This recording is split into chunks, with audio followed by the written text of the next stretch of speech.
Hello everyone, मैं are के sir. मैं एक बार फिर से तहे दिल से आपका बहुत बहुत स्वागत करता हूं दोस्तों अपने इस यूट्यूब के प्लेटफॉर्म पे जिसका नाम है हिंदी प्रैक्टिस किंग। आप इससे रूबरू हो चुके होंगे अब तक। तो चलिए हम लोग रीतिकाल के आज आखिरी सेशन पे चल रहे हैं। इसके बाद हम लोग सीधे आधुनिक काल में प्रवेश कर जाएंगे। बहुत अच्छा प्रश्न मैं लेकर आया हूँ। तो बताइए इस प्रश्न का सही जवाब क्या होगा। प्रश्न है, फागु की भीड़ अभिरन में गई गोविंद ले गई भीतर गोरी। बताइए इसके रचनाकार कौन है। क्या बिहारी दास जी हैं, या केशव दास जी हैं, या पद्माकर जी हैं, या फिर भिखारी दास जी हैं। इसका सही जवाब हो जाएगा यह पद्माकर जी की पंक्तियां हैं। किनकी हैं? पद्माकर जी की। बहुत प्यारी पंक्तियां कहते हैं, जैसे फागु की वीर अभिरनते गई गोविंद ले गई भीतर गोरी, भाय करी मन की पदनमाकर, ऊपर नाय अबीर की झोरी, छीन पितंबर कंबर ते दुविधा दय मीड़ी कपोलन रोरी, नैन नचाय कहो मुस्काय लला फिर खेलन आयो होरी। अर्थात राधा जी कहती हैं, क्या फिर होली खेलने आओगे? जब भी मौका पाती थी इस फागुन के महीने में कृष्ण जी को खींचकर अपने घर के अंदर ले जाती थी और फिर मनमानी लीला हरकत करते हुए खूब अबीर की जो गुलाल की जो पूरी झोली थी पूरे इनके सर पे उड़ेल देती थी और श्री कृष्ण के वस्त्रों को भी छीनती थी और उनके कपार पे पूरी तरह से कपाल पे रोरी का लेप लगा देती थी और नैनों से इशारा करके पूछती थी, चिढ़ाती थी, मुस्कुरा कर कहती थी कि लला फिर तुम होली खेलने आओगे। ऐसा कहती थी कौन? राधा जी। और गोपियाँ भी साथ में थीं।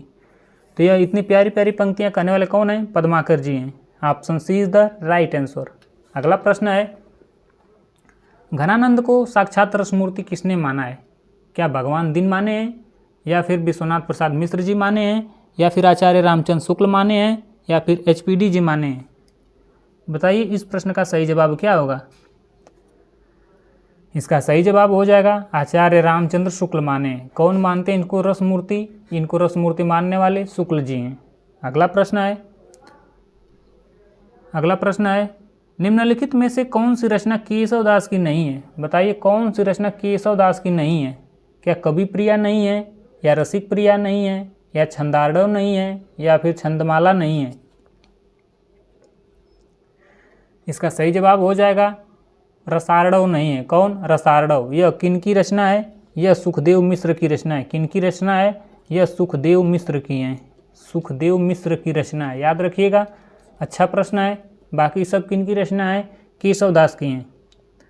अगला प्रश्न है, निम्नलिखित में से पद्माकर की रचना कौन सी है? क्या प्रेम वाटिका है, या फिर ललित ललाम है, या फिर जगत विनोद है, या फिर कवि प्रिया है?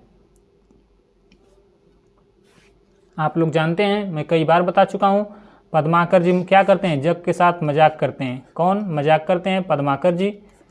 यानी जगत विनोद किनकी रचना है? पद्माकर जी की रचना है। याद रखिएगा इनकी बहुत सारी रचनाएं, जैसे हिम्मत बहादुर बिरदावली हो गई, पद्माभरण हो गई, गंगा लहरी हो गई, प्रबोध पचासा हो गई, कली 25 हो गई। यह सब किनकी रचना है? यह सब इनकी रचना है, पद्माकर जी की।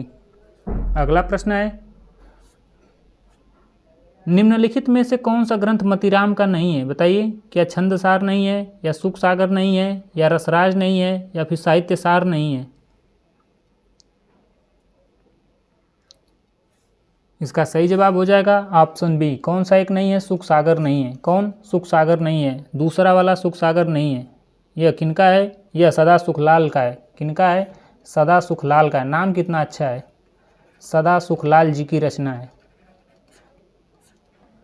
बाकी सब रचना मतीराम जी की हैं।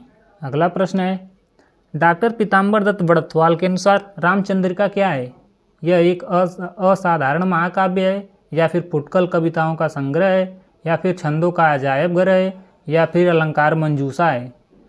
किनके अनुसार पूछा गया है? यहाँ पे पीताम्बर दत्त बड़थवाल के द्वारा पूछा गया है। बाकी रामचंद्रिका को छंदों का अजायब घर किसने कहा? बताइए आप लोग, किसने कहे थे? यह राम स्वरूप चतुर्वेदी कहे थे। कौन? राम स्वरूप चतुर्वेदी कहे थे। याद रखिएगा, अच्छा प्रश्न है। और यह क्या माने बड़थवाल जी? कविताओं का फुटकल संग्रह माने। कौन? बड़थवाल जी, पीताम्बर दत्त बड़थवाल जी। अगला प्रश्न है, रीतिमुक्त कविता की प्रमुख प्रवृत्ति क्या है? रीतिमुक्त में मैं बताया हूँ कि इसमें लक्षण ग्रंथ नहीं लिखे जाते हैं और ना ही काव्य शास्त्र के नियमों का पालन होता है। इसका ऑप्शन है इसमें स्व अनुभूति और स्वच्छंदता होती है, इसमें अलंकृति होती है, इसमें विरोध वैचित्र्य होता है, या फिर इसमें विनय रहित व्यतिरेक यानी बातें होती हैं। तो आप लोग जानते हैं स्व अनुभूति सबसे राइट आंसर हो जाएगा।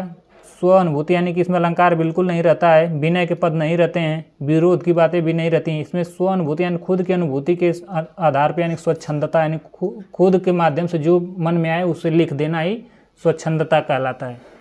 इस तरह से option A is the right answer. क्या हो जाएगा? Option A.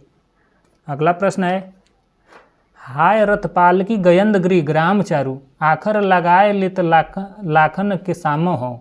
यह उक्ति किस कवि की है? क्या मतिराम की ये पंक्तियाँ हैं, या कविदेव की हैं, या कुलपति मिश्र की हैं, या फिर पद्माकर जी की हैं?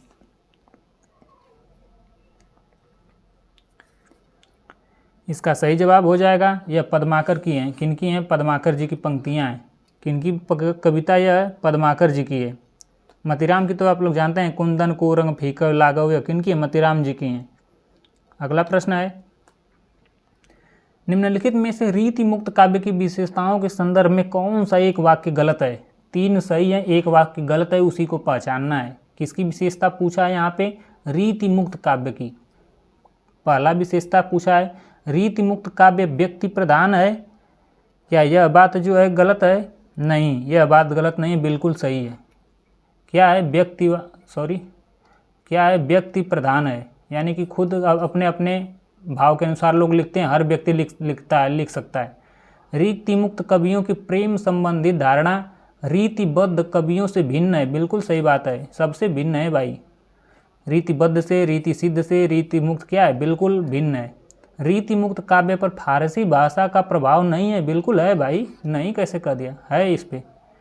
तो क्या यहीं एक गलत हो जाएगा। रीति मुक्त कवियों को प्रेम वर्णन व्यथा प्रधान है। बिल्कुल सही बात। रीति मुक्त में जानते हैं घनानंद देख ही रहे हैं, सुजान से कितना प्रेम करते थे, बोधा जी को वही हाल है। अगला प्रश्न है, मध्यकाल में ब्रज भाषा के साहित्यिक स्वरूप को समृद्ध करने में किसकी भूमिका नहीं रही?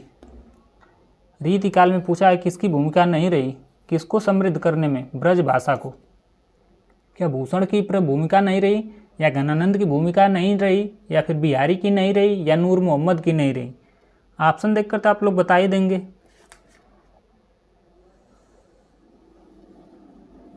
किनकी नहीं रही? नूर मोहम्मद की नहीं रही। नूर मोहम्मद क्या करते थे? अदब के साथ बांसुरी बजाते थे, यानी कि इनकी कौन सी रचना है? अनुराग बांसुरी। अनुराग बांसुरी इनकी रचना है। और एक रचना इनकी कौन है? इंद्रावती। कौन है? इंद्रावती। याद है या फिर सब कुछ भूल गए आप लोग? अगला प्रश्न है, ऐतिहासिक दृष्टि से निम्नलिखित रीतिकालीन कवियों का सही क्रम क्या है? बताइए। समय पूछा है, मैं क्या बताया हूँ? मतिराम का जन्म कब हुआ? मतिराम का जन्म हुआ 1617। कब हुआ था? 1617 ईस्वी में। बिहारी के बारे में तो मैं बता ही चुका हूँ। यह कितना इनका जन्म है? 1595 बताया हूँ ना। केशवदास का मैं क्या बताया हूँ? केशवदास का 1555। पद्माकर जी का जन्म कब हुआ? इनका जन्म हुआ 1753 में। कब हुआ? 1753। 1753 में पद्माकर जी। बच गए घनानंद, प्रेम के पीर वाले घनानंद। इनका जन्म जानते हैं भाई, प्रेम में क्या है? बहुत टेढ़ा मार गए। 1689। देख रहे हैं सब कुछ बहुत टेढ़ा सा है। ऐसे आप लोग ट्रिक से याद रख सकते हैं। देख रहे हैं बिल्कुल। इसका सही जवाब क्या हो जाएगा? सबसे पहले कौन आ गए? बिहारी जी आ गए, यानी किसमें है? बी और सी में। दूसरे नंबर पे कौन आ गए? दूसरे नंबर पे आ गए मतिराम जी, यानी कि option C is the right answer. क्या हो जाएंगे? Option C. अगला प्रश्न है, रीतिकाल के सर्वांग निरूपक, यानी कि काव्य के समस्त अंगों का विवेचन करना ही सर्वांग निरूपक कहलाता है। रीति के सर्वांग निरूपक कवि वे हैं जिन्होंने काव्य के समस्त अंगों का विवेचन अपने ग्रंथों में किया है। यह कथन किनका है? इसमें और पूरा पढ़ लेते हैं। अतः निम्नलिखित में से रीतिकाल का कौन सा ऐसा कवि नहीं है? इसमें पूछा है कौन सा कवि ऐसा नहीं है जिनकी गणना सर्वांग निरूपक कवियों में नहीं की जाती है। सर बताइए कौन एक ऐसे नहीं है जिनका सर्वांग निरूपक कवियों में गणना की जाती है? गणना की जाती है। क्या कुलपति मिश्र जी की जाती है, या फिर देव की, या मतिराम की, या फिर चिंतामणि जी की? इसका सही जवाब हो जाएगा मतीराम की। किनकी? मतीराम की। अगला प्रश्न है, जिन दिन देखें वह कुसुम गई, सो बीती बहार, अब अली रही गुलाब में, अपत कटीली डार। यह प्रसिद्ध दोहा किस कवि का है? क्या रसलीन जी का है, या फिर ग्वाल कवि जी का है, या बिहारी जी का है, या फिर भिखारी दास जी का है? इसका सही जवाब हो जाएगा यह बिहारी जी का है। किनका यह दोहा है? यह बिहारी जी का दोहा है।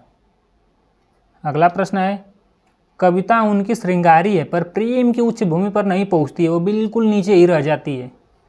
बिहारी की कविता के संदर्भ में यह कथन किस आलोचक का है? बताइए, बिल्कुल हलवा वाला प्रश्न है। रामविलास शर्मा जी का है, या फिर एचपीडी जी का है, या फिर शुक्ल जी का है, या फिर नामोर सिंह जी का है? बिल्कुल हलवा वाला प्रश्न है, शुक्ल जी का है। किनका है? आचार्य रामचंद्र शुक्ल जी कहें। किनके बारे में कहें? बिहारी के बारे में।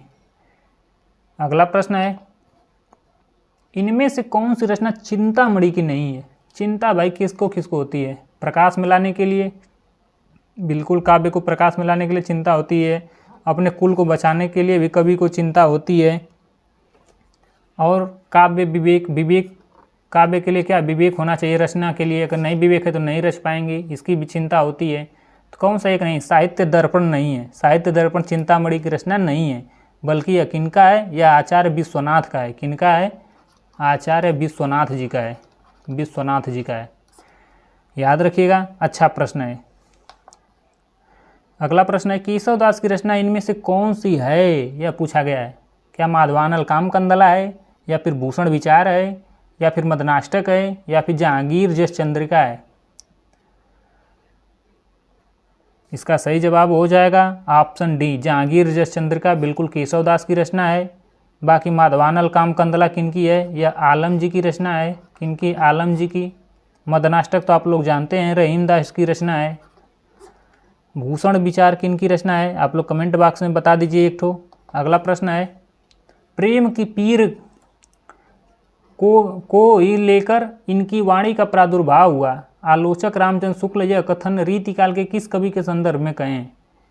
सीधी सी बात पूछे हैं कि प्रेम का पीर किसे कहा जाता है? शुक्ल जी किसे मानते हैं प्रेम का पीर? सीधी सी यही बात घुमा फिरा के पूछा गया है कि शुक्ल जी प्रेम का पीर किसे कहते हैं? घनानंद जी को कहते हैं, या मतीराम जी को कहते हैं, या फिर केशवदास को कहते हैं, या फिर रसनिधि को कहते हैं?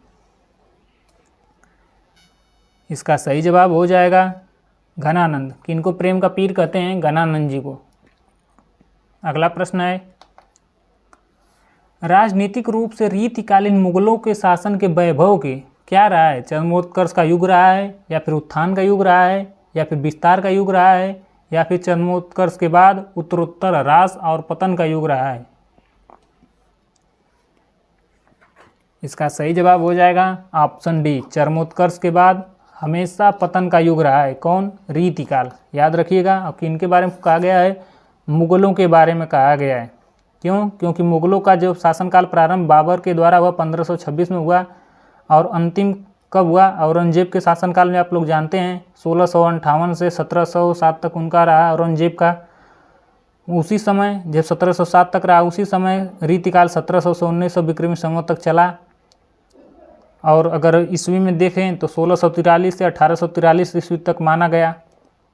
अगला प्रश्न है, यह कविता किनकी है? यही कहा गया है, कवि ठाकुर ने किस राजा के कटु वचन कहने पर म्यान से तलवार निकाल लिए और कहें, यह कविता कहें कि सेवक सिपाही यमुन राजपूतन के दान युद्ध जुर्बे में अनेकु जे न मुरके, अनित दिन वारे हैं मही के महिपालन को, अहिये के विरुद्ध हैं श्याम साँचे उर के। ठाकुर कहत हम बैरी बेकूफन के, जालिम दमाद हैं अदातिन ससुर के, जो चोजिन के चोजी महा, मौजिन को महाराज, हम कविराज हैं पौ चाकर चतुर के। बताइए किस राजा के कटु वचन कहने पर ठाकुर जी कहे हैं? बताइए।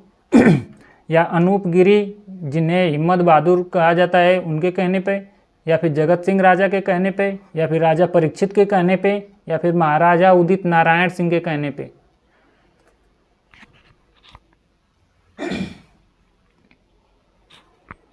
इसका सही जवाब हो जाएगा ऑप्शन ए, अनूप सिंह उर्फ हिम्मत बहादुर के कहने पे। किन पे? अनूप सिंह उर्फ हिम्मत बहादुर के कहने पे। कौन कहें? ठाकुर जी कहें, याद रखिएगा। अगला प्रश्न है, किंसुक पुंज को फूल रहे, असूल लगी उर दो जुग वियोग तियारे, मातो फिरे न गिरे अबला निपय, जान मनोज युडारत मारे, वे अभिलाष निपात निपात कड़े, ये सूल उसान संडारे, है पतझार बसंत दुहू घनानंद एक ही बार हमारे। इन पंक्तियों में भाव की अभिव्यंजना के कौन सा रूप का वर्णन किया गया है? क्या उक्ति वैचित्र की प्रधानता है, या फिर उक्ति चमत्कार कहा गया है, या फिर विपर्य कहा गया है, या फिर उक्ति की सादृश्यता कहा गया है? इसमें क्या क्या है? एक कविता है तो आप लोग समझ ही गए होंगे कि यह एक कविता है जिनमें कवि ने विरह वेदना का वर्णन किया है। इस पंक्तियों का आशय यह है कि विरह के कारण हृदय में किंसुक नामक एक फूल जो है उसी के समान लालिमा छा गई, और यह लालिमा वियोग के कारण लगी हुई है। मनोज यानी कि कामदेव मानो तीर की वर्षा कर रहे हैं और हृदय की अभिलाषाओं के पत्ते झड़ रहे हैं, जिससे पीड़ा हो रही है। यही इसका प्रकार है, यानी कि यही इसका क्या है? व्याख्या है। तो इसमें क्या क्या है यही पूछा गया है। इसका सही जवाब हो जाएगा पहला, उक्ति वैचित्र बिल्कुल है, चमत्कार बिल्कुल है, विपर्य है, सादृश्यता नहीं, उसके जैसा ही बिल्कुल कहा गया है ऐसा नहीं है। तो क्या हो जाए? कौन कौन इसमें सही है? कूट भी दिया है तो ए, बी और सी। कौन हो जाएगा? ए, बी और सी सही हैं, जबकि डी नहीं है। उसी के जैसा हम हैं या फिर राजा हैं ऐसा कहीं कहा नहीं गया, बिल्कुल इसकी व्याख्या करके रोक दिया गया है बीच में। अगला प्रश्न है, जन्मकाल के आधार पर निम्नलिखित रीति ग्रंथकारों का सही अनुक्रम क्या है? सुरती मिश्र का जन्म कब हुआ? देव का जन्म कब हुआ? भूषण जी का कब हुआ? जसवंत जी का कब हुआ? यही पूछा गया है। क्या पूछा गया? जन्मकाल, याद रखिएगा। चलिए देख लेते हैं हम लोग। कवि देव के बारे में मैं बताया हूँ 1673 ईस्वी में। देव के बारे में देख लेते हैं। 1673 ईस्वी में इनका जन्म हुआ। सुरती मिश्र जी का जन्म कब हुआ? इनका जन्म हुआ 1709 ईस्वी में। 1709 ईस्वी में। और भूषण जी के बारे में तो मैं बताया हूँ, आधा करना है, 1613। जसवंत सिंह बच गए, इनका आप लोग जानते हैं 1626। कब है? 1626 ईस्वी में। तो देख लेते हैं सबसे पहले कौन आ जाएंगे। सबसे पहले आ जाएंगे भूषण जी, ऑप्शन बी और सी में है। उसके बाद कौन आ जाएंगे? जसवंत सिंह आ जाएंगे, यानी option B. Option B is the right answer हो जाएगा। अगला प्रश्न है, सूची 1 को सूची 2 में मिलान करना है। एक तरफ कवि दिए हैं, दूसरी तरफ उनकी रचनाएं दी गई हैं, इसी को मिलान करना है। शिवराज भूषण क्या है? अलंकार निरूपण बिल्कुल इनमें आ जाएंगे। शिवराज भूषण का किस में मिल जाएगा? अलंकार निरूपण में। छत्र प्रकाश किनकी रचना है? यह जो है यह है क्या? यह पूछा गया है, यह है क्या? छत्र प्रकाश क्या है? यह जीवन चरित है। क्या है? जीवन चरित है। वीरा वारिस में क्या है? आप लोग समझेंगे होंगे कि नाम ही ऐसा है तो आप लोग समझ गए होंगे।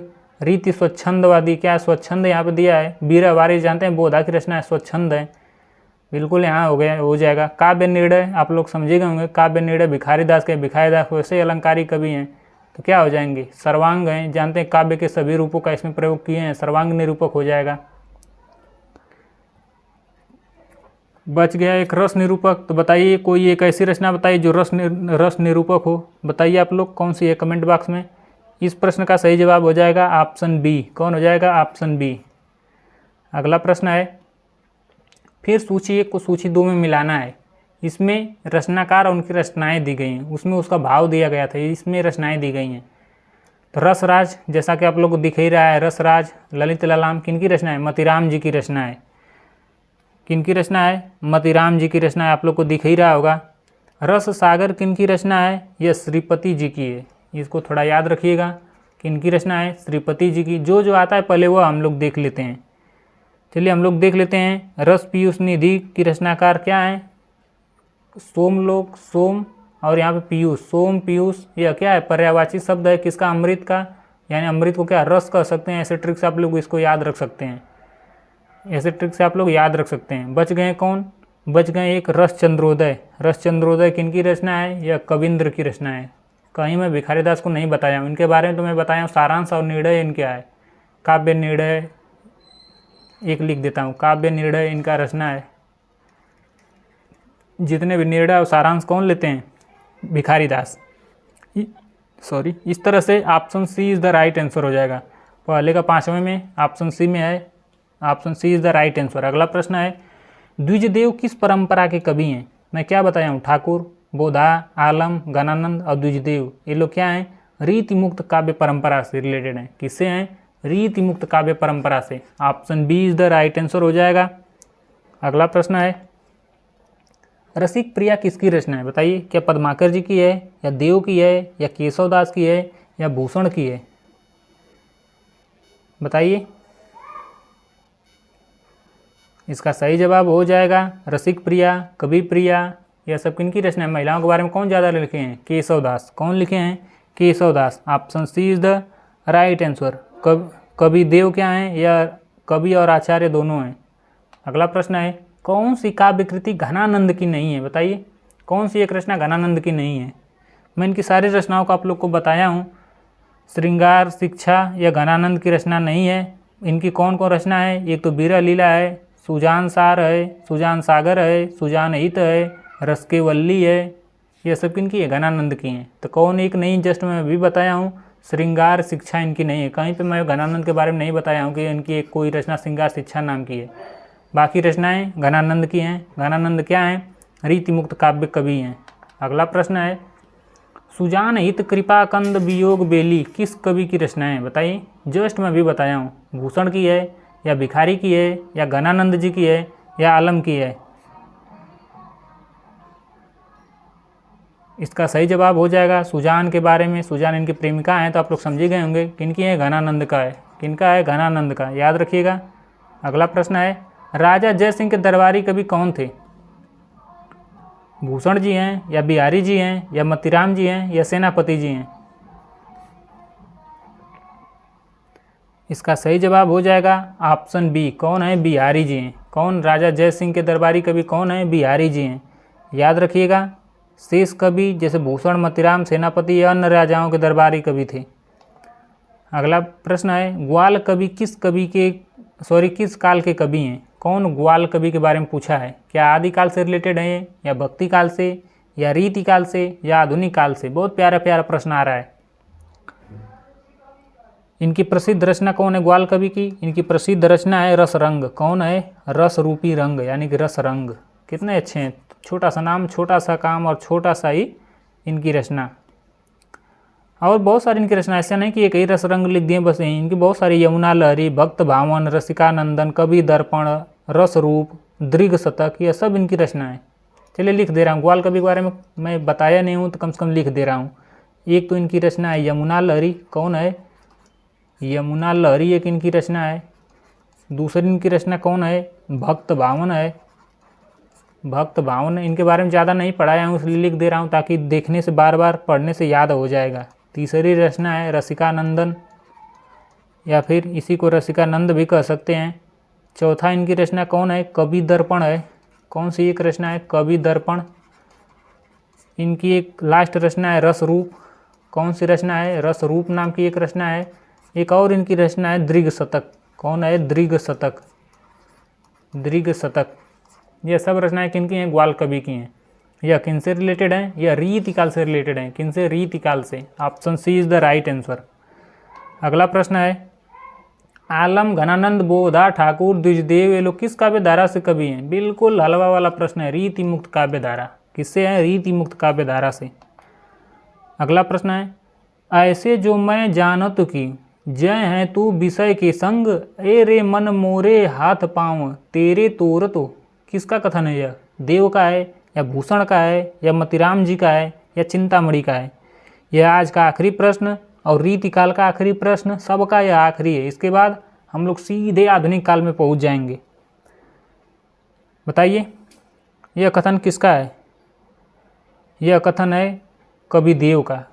कवि देव का। Option A is the right answer. किनका कथन है? कवि देव का। ध्यान रखिएगा, याद रखिएगा।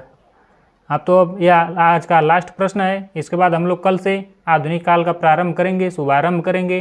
तो साथियों आज के लिए बस इतना ही। कैसा लग रहा है सेशन? आप लोग को अगर अच्छा लग रहा हो, हेल्पफुल लग रहा हो, उपयोगी लग रहा हो तो आप लोग लाइक शेयर एंड सब्सक्राइब करना ना भूलिएगा दोस्तों। तो आज के लिए बस इतना ही। अपने आर के सर को इजाज़त दे दीजिए दोस्तों। धन्यवाद। कल फिर मिलते हैं नए जोश उमंग के साथ, आधुनिक काल के साथ। धन्यवाद।